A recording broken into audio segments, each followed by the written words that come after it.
Mississippi Valley State University is a public, historically black university located in the booming metropolis of LaFleur County, Mississippi, adjacent to Highway 82. The population is about 26,378, in case anyone's wondering. The institution is located in about a 450-acre tract of land and has just over 2,000 students currently enrolled. Its the most famous student is perhaps the greatest football player who ever lived. He played football for Mississippi Valley State from 1981 to 1984, and then famously became the most decorated wide receiver in NFL history. His name, of course, is Jerry Rice.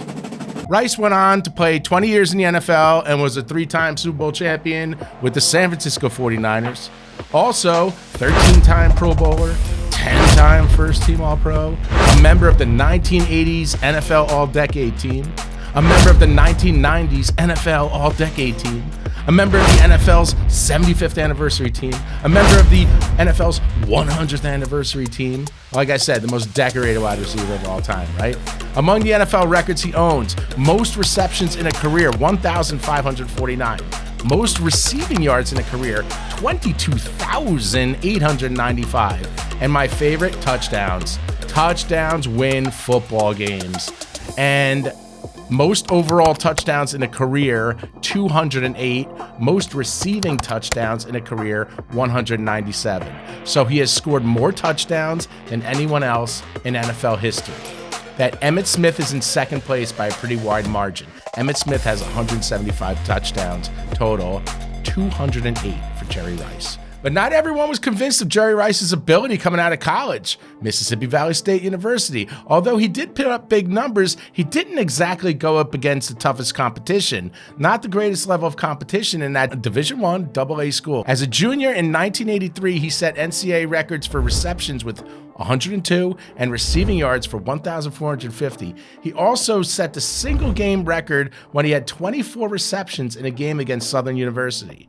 Then, in his senior year, he broke his own records that he set the previous year for receptions with 112 and receiving yards for 1,845. He also had 27 touchdown receptions, which is also a new NCAA record. But he came into the NFL Combine, he didn't run great. And, the scouts love that 40 time. Some vary on what his 40-yard dash time was, which was measured between 4.45 seconds, 4.71. Not great for someone who is being touted as a game-breaking wide receiver.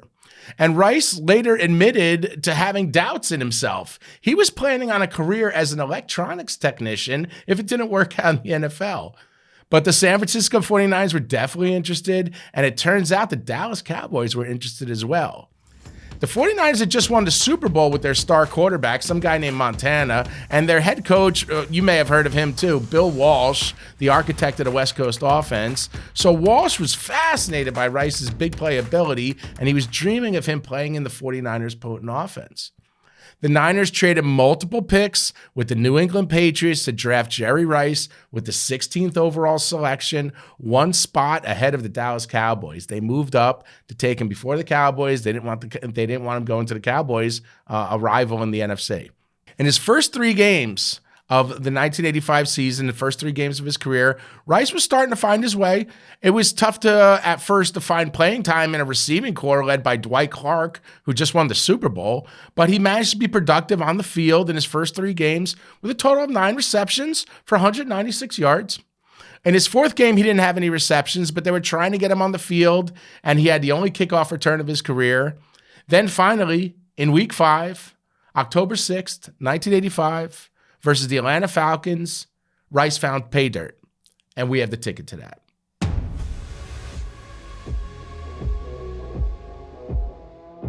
Here it is, a 25-yard pass from Montana to Rice over the middle to beat the blitz. Rice had one-on-one coverage and made the play, so Montana was hit hard on that play. He just threw the ball so beautifully and accurate over to beat the blitz. Took a nice hit, but as he did, he stood in there. Rice made the catch right over the middle. First touchdown reception of his career. The first touchdown of any kind in the NFL for Jerry Rice, who again is the all-time NFL touchdown leader. The Niners went on to win this game 38-17. This was the first of only 3 touchdowns for Rice in his rookie season of 1985. This is a nice stub. We really like this one. Has the cool red color to it. San Francisco 49ers logo. Rice signs Jerry Rice, as he always does, number 80, and then first TD, which is so cool. There's a population of 8 in the PSA census. So this one particularly is graded authentic. So there is no numerical grade for the ticket or for the autograph. So authentic at a population of 2 with 6 graded higher. PSA, when you have a numerical grade to the ticket, they'll grade that higher. But in terms of a first touchdown ticket for Jerry Rice, autographed, PSA slab, there's only 8 of them out there, and this is a really cool one. We like this. So in 1999, as still an active player, Jerry Rice was ranked number 2 all-time on the Sporting News list as the greatest football players in the history of the NFL, ranking him right behind Jim Brown. In 2010, Rice was elected to the Pro Football Hall of Fame, and the 49ers retired his jersey number 80. Rice holds some of the NFL's most unbreakable records. But to me, the 197 career touchdown receptions and the 208 career total touchdowns are the most impressive. Not bad for a kid from Mississippi Valley State University.